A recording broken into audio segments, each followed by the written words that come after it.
हुक्म दिया व बिल वालिदैन इहसाना, और तीसरा हुक्म यह है कि अपने वालिदैन के साथ, अपने माता पिता के साथ तुम अच्छा सलूक करते रहना। जिस माँ ने 9 महीने तुमको पेट में रखा है, जिस बाप ने उंगली पकड़ के चलना सिखाया है, जिस माँ ने अपने खून जिगर को दूध की शक्ल में तुझको पिलाया है, जिस बाप ने तेरे आराम की खातिर अपने आराम को कुर्बान किया है, उस माँ के साथ, उस बाप के साथ हमेशा अच्छा सलूक करना, उनको तकलीफ न देना। कभी पेट में गैस हो जाती है ना, इंसान बेचैन हो जाता है। कभी डॉक्टर के यहाँ जाओ तो सबसे ज्यादा आपको गैस के पेशेंट मिलेंगे। बड़े बड़े हॉस्पिटलों में चले जाओ तो सबसे ज्यादा भीड़ कहां रहेगी? पेट के डॉक्टर के पास रहेगी, गैस्ट्रोलॉजिस्ट के पास रहेगी। पेट के अंदर जरा सी गैस हो जाए, इंसान डॉक्टरों के पास भागता है। अगर 1 घंटा आपके पेट में कोई चीज रह जाए, आप बेचैन हो जाएंगे। मेरे प्यारे साथियों, जिस पेट में 1 घंटा तक आप कुछ हवाओं को अपने पेट में रहने नहीं देते, थोड़ी सी गैस पेट में बन जाए तो जीना हराम हो जाता है। उसी पेट में एक औरत 9 महीने तक अपने बच्चे को रखती है। जरा कैलकुलेटर ले जाकर के चेक कर लेना कि 9 महीने में कितने घंटे और कितने मिनट आते हैं। 1 घंटा आप अपने पेट में कोई एक्स्ट्रा बोझ नहीं रख सकते। मां अपने बच्चे को 9 महीने में तकरीबन 4000 से भी ज्यादा घंटे तक अपने पेट में अपने बच्चे को रखती है। और जब बच्चे को जन्म देती है तो समझो कि वो जीवन की बहुत बड़ी अग्नि परीक्षा देती है, अपने जिंदगी को दांव पे लगा देती है, और तब जाकर के बच्चा पैदा होता है। और वही बच्चा जब जवान होता है, उस माँ को गाली दे के घर से निकाल भी देता है। वही बच्चा जब जवान होता है, उसी बाप के साथ बदतमीजी करता है, बाप को बुरा भला कहता है। और ऐसे भी बदनसीब बेटों को मैंने देखा है जिन्होंने अपने बाप के ऊपर हाथ तक उठाया है। याद रखो मेरे प्यारे साथियों, इस दुनिया में अल्लाह ने अगर हम पर एहसान किया है, हमें पैदा किया है, तो हमें पैदा करने का सबब और जरिया अल्लाह ताला ने हमारे माता पिता को बनाया है, हमारे माँ बाप को बनाया है। माँ के मरने के बाद माँ की तरफ से मदरसे में चंदा देने वालों, माँ की तरफ से मदरसे में बिल्डिंग बनवाने वालों, माँ की तरफ से इलाके में ट्यूबवेल लगवाने वालों, तुम्हारी माँ को तुम्हारे उसके मरने के बाद तुम्हारी नेकियों की जरूरत नहीं है। माँ की जिंदगी में माँ को तुम्हारी जरूरत है, बाप की जिंदगी में बाप को तुम्हारी जरूरत है। बाप जिंदा था, बिस्तर पे बैठ करके खांसता था, तूने 10 रुपए की दवा तक उसको न दी। माँ बिस्तर पे तड़पती थी तो बीवी के साथ आराम से लेटा रहता था, तुझे माँ की कभी कोई चिंता न हुई। तू अपने बच्चों के साथ बैठ करके अच्छे खाने खाता था, तेरी माँ बेचारी कई कई दिन तक भूखी रह जाती थी। और आज माँ के मरने के बाद तू लाखों करोड़ों दान और खैरात में लुटा रहा है। बंद कर दे ये नौटंकी और बंद कर दे ये ड्रामेबाजी। तेरी माँ को तेरी इस ड्रामेबाजी की कोई जरूरत नहीं है, ना अल्लाह को कोई जरूरत है। वबिल वालिदैन इहसाना, अल्लाह दूसरा हुक्म ये दे रहा है कि अपने माता पिता के साथ अच्छा सलूक करो। अय अल्लाह, मेरी माँ 70 साल की हो गई है, बिस्तर पे पाखाना कर देती है। अय अल्लाह, मेरे लिए बड़ी तकलीफ का मौका आ गया, बड़ी आजमाइश का मौका आ गया, मैं क्या करूं?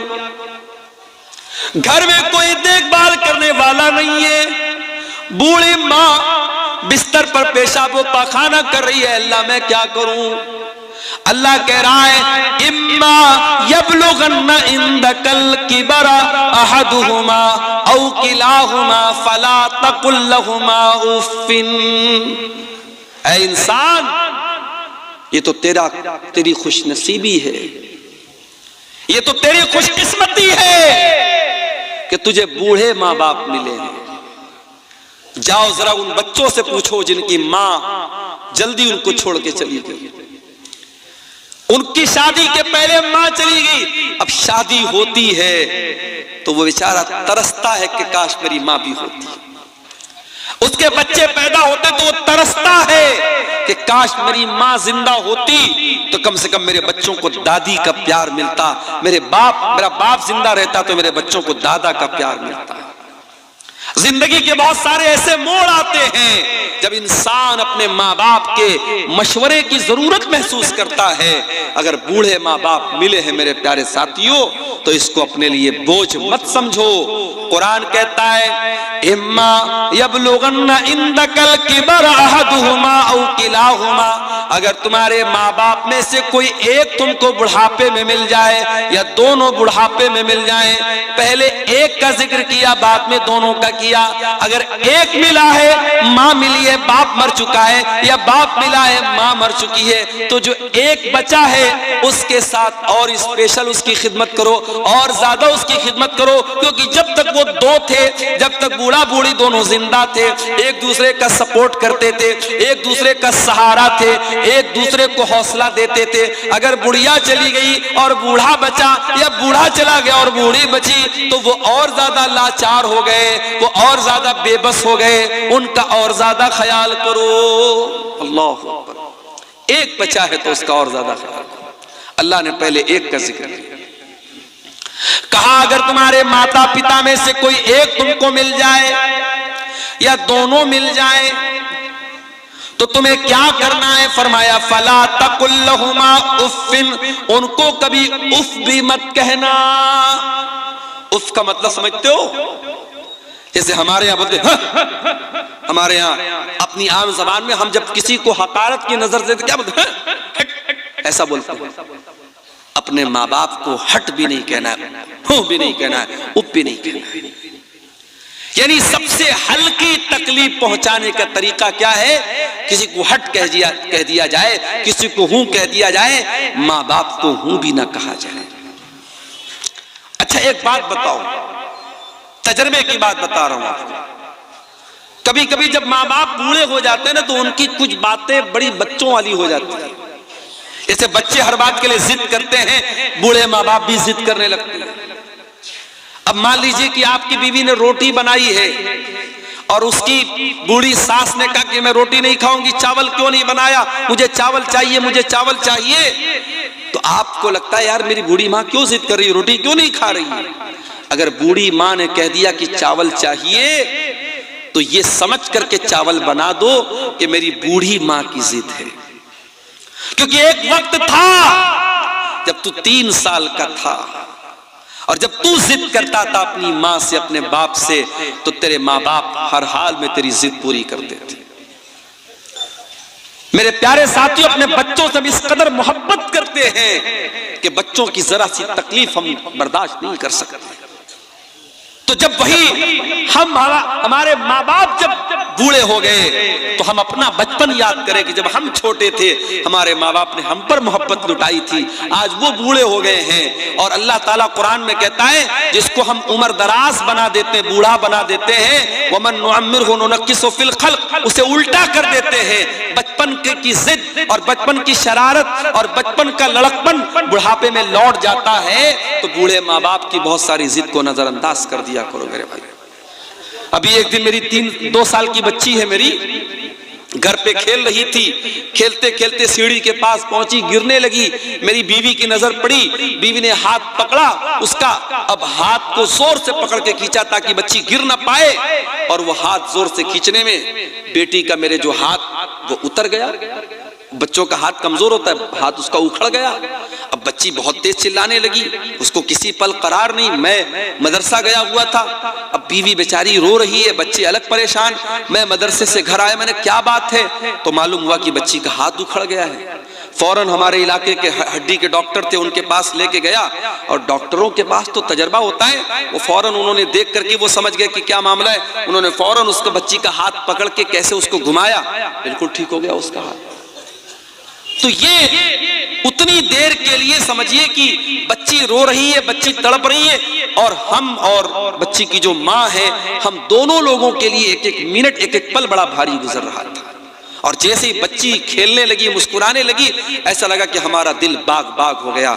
मेरे प्यारे साथियों, ये बचपन का दौर होता है। फिर जब हम बड़े होते हैं और हमारे माँ बाप जब बूढ़े होते हैं और वो किसी बात के लिए अगर जिद करते हैं या उनको कोई तकलीफ पहुंचती है या वो दवा टाइम से नहीं खाते हैं, तो हम उनको डांटने लगते हैं कि क्यों आप दवा नहीं खाते हैं, आप कोई बात नहीं मानते। मेरे भाइयों, हम अपने बचपन को याद करें। हमारी बहुत सारी नादानियों को हमारे माँ बाप माफ कर देते थे। आज बूढ़े हो गए हैं, आज उनसे बहुत सारी गलतियां हो सकती हैं, चिड़चिड़ापन आ सकता है, जिद हो सकती है। उनकी जिद को नजरअंदाज कर देना। कुरान कहता वकुल लहुमा कौलन करीमा, अपने माँ बाप से तू अदब से बात करना, सम्मान से बात करना, रिस्पेक्ट के साथ बात करना। जो बूढ़े माँ बाप तुझे मिल जाए तो उनसे बड़े अदब के साथ बात करना। वक़्फ़िज़ लहुमा जनाहज़्ज़ुल्लि मिनर रहमा वक़ुर रब्बिरहमहुमा कमा रब्बयानी सगीरा। और ऐ इंसान, तू जितना बड़ा बन जाए, इलाके का एमएलए बन जाए, एमपी बन जाए, करोड़पति बन जाए, अरबपति बन जाए, जब अपनी माँ के पास बैठा कर, जब अपने बाप के पास बैठा कर, तो अपने आप को डाउन टू अर्थ कर लिया कर, अपने आप को झुका लिया कर, अपने आप को नरम कर लिया कर। अपने आप को कभी अपनी माँ से ऊंचा बनने की कोशिश न करना, अपने बाप से ऊंचा बनने की कोशिश न करना। जितने बड़े भी हो, बाप के लिए तुम बेटे हो, माँ के लिए तुम बेटे हो। अपने माँ बाप के लिए अपने आप को झुका करके रखना, अपने आप को बिछा करके रखना। और अल्लाह ने एक दुआ सिखाई, मेरे भाइयों, इस दुआ को याद कर लो। जब दुआ के लिए हाथ उठाया करो, अपने माँ बाप के लिए ये दुआ जरूर किया करो। रब्बिरहमहुमा कमा रब्बयानी सगीरा, ऐ परवरदिगार मेरे माँ बाप पर रहम फरमा, जिस तरीके से उन्होंने बचपन में मुझको पाला है। यानी हमारी ये औकात नहीं है, हमारी ये हैसियत नहीं है, हमारे बस की ये बात नहीं है कि हम अपने माँ बाप का बदला उतार सके, उनके एहसानात को उतार सके। हम अल्लाह के हवाले कर रहे हैं कि ऐ अल्लाह, तू हमारे माँ बाप का एहसान तू उतार देना, तू उन पर रहम कर देना। हजरत उमर ने एक आदमी को देखा था, अपनी माँ को अपने कंधे पर बिठा के खाने काबा का तवाफ करा रहा था। अपनी बूढ़ी माँ को अपने कंधे पर बिठाकर खाने काबा का तवाफ करा रहा था। और जब तवाफ करा लेता है, कहता है कि अमीरुल मोमिनीन, ऐ हजरत उमर, आज ऐसा लगता है कि मैंने अपनी माँ का हक अदा कर दिया है, मैंने माँ के दूध का कर्जा उतार दिया है, मैंने माँ के एहसानात का बदला उतार दिया है, मैंने अपने कंधे पर बैठ करके अपनी माँ को तवाफ कराया है। हजरत उमर ने कहा, अरे तू माँ का एहसान उतारने की बात करता है, अभी तो तेरी माँ ने तुझको जन्म देते वक्त जो तेरी माँ के मुंह से जो तकलीफ की आवाज आई थी, जो दर्द की आवाज आई थी, अभी तो तूने उस दर्द की आवाज का भी हक अदा नहीं किया है। माँ ने जन्म देते वक्त जो तकलीफ उठाई थी, अभी तो तूने उस आवाज का भी हक अदा नहीं किया है। अपने माँ बाप का कर्जा हम कभी नहीं उतार सकते मेरे भाई। इसलिए अल्लाह कह रहा है कि माँ बाप के साथ भलाई करो, उनको कोई तकलीफ मत पहुंचाओ और उनके लिए दुआ करो। अच्छा, अब यहां पर एक सवाल, मैं अपनी माँ की बड़ी खिदमत करता हूं, मैं अपने बाप की बड़ी सेवा करता हूं, फिर भी मेरी माँ मुझसे खुश नहीं है, फिर भी मेरा बाप मुझसे खुश नहीं है।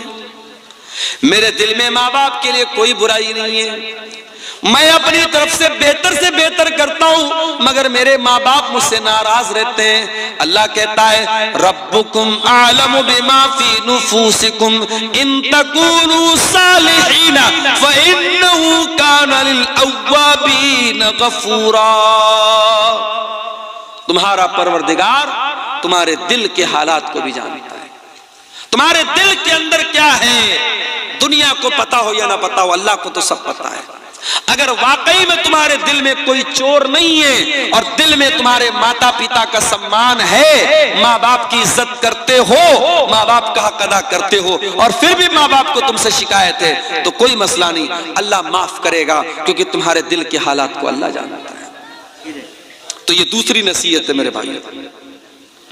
तीसरी नसीहत, व आतिज़ल कुर्बा हक़्क़हु वल मिस्कीन व इब्नस सबील, और अपने रिश्तेदार को भी उसका हक दो, और गरीबों को भी उनका हक दो, और मुसाफिरों को भी उनका हक दो। माँ बाप के बाद अल्लाह ताला ने रिश्तेदार का जिक्र किया है। आप अररिया के हैं, अगर आपके रिश्तेदार पूर्णिया में है, आपके रिश्तेदार कटिहार में है, आपके रिश्तेदार बंगाल में है, तो आपको पता होना चाहिए हमारे रिश्तेदार कौन कौन है।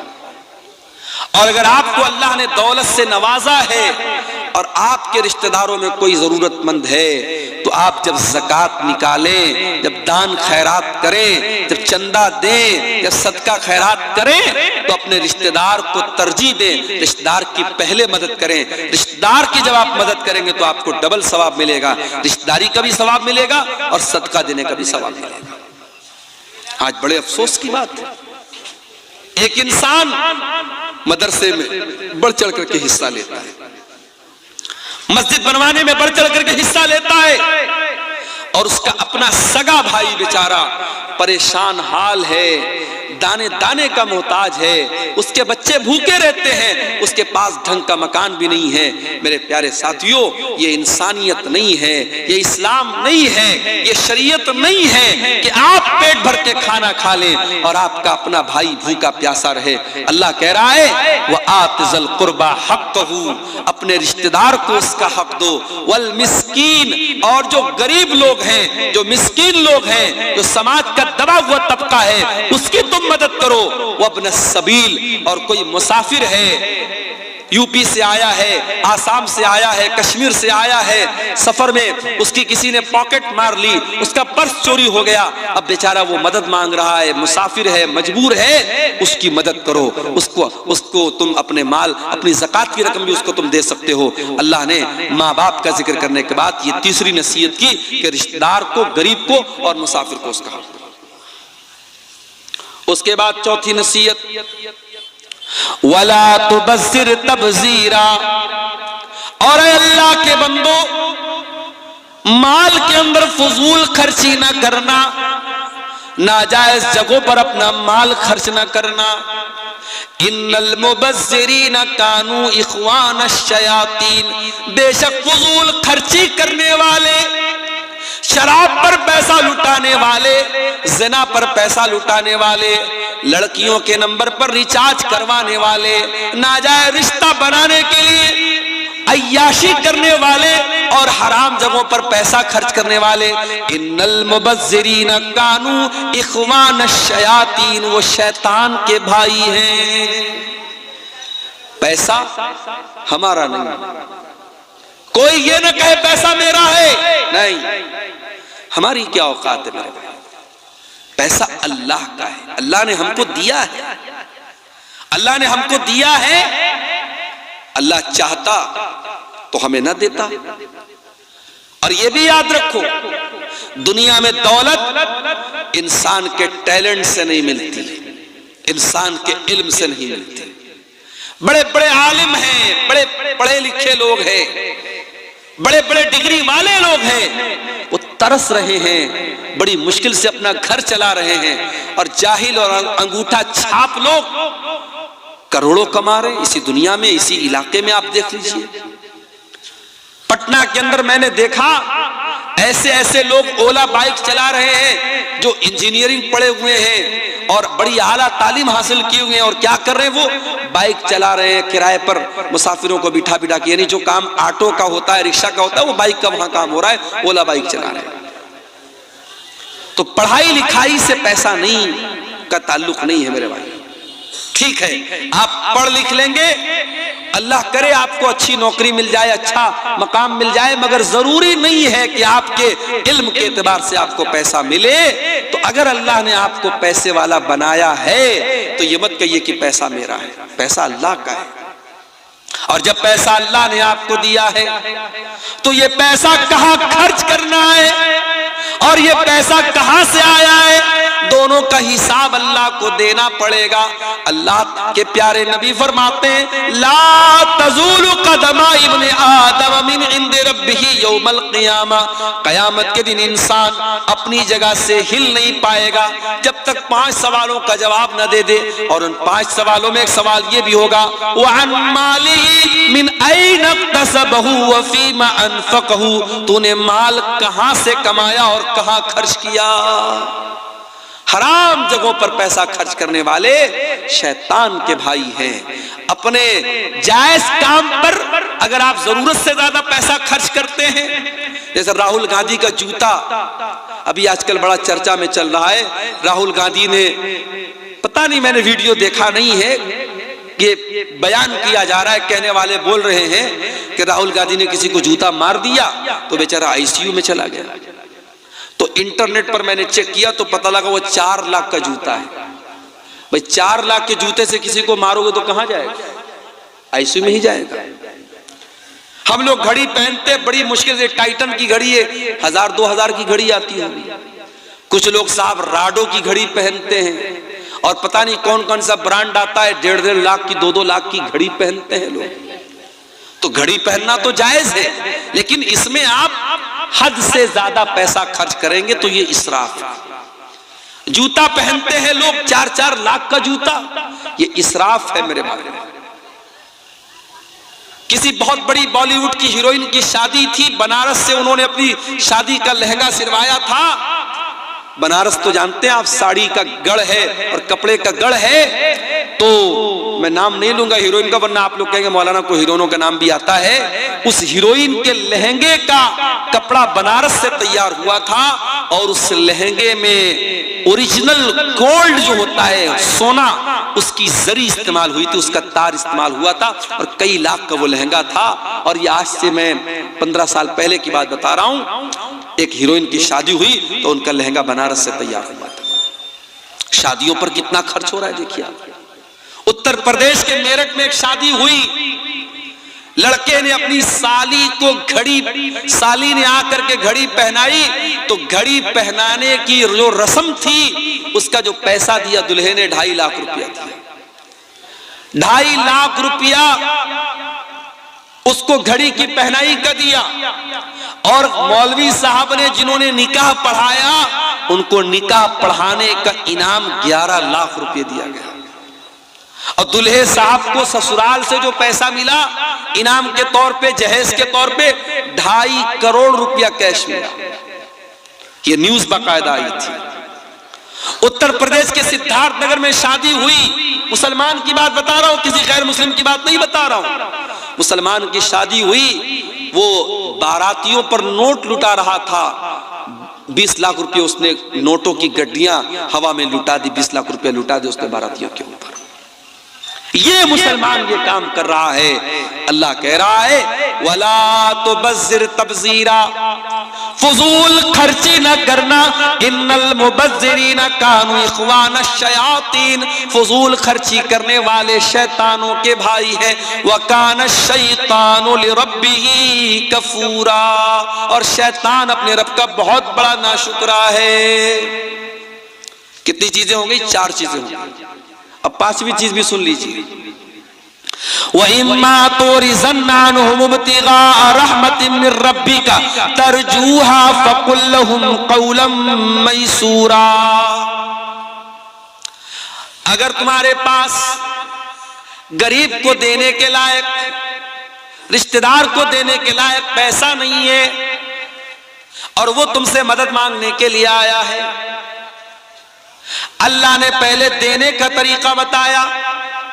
अगर देने की ताकत नहीं और मना करना है तो मना कैसे किया जाए, मना करने का तरीका भी बता दिया। फरमाया फकुल लहुम क़ौलन मैसूरा, अपने उस रिश्तेदार को अगर पैसा देने की ताकत नहीं है तुम्हारे अंदर तो नरमी के साथ माजरत कर लेना, एक्सक्यूज बयान कर देना, अपना उज्र बयान कर देना, उसके साथ सख्ती ना करना, उसको डांट करके मत भगाना, उसको झिड़क करके ना भगाना, नरमी के साथ, प्यार के साथ, मोहब्बत के साथ उसको रवाना कर देना।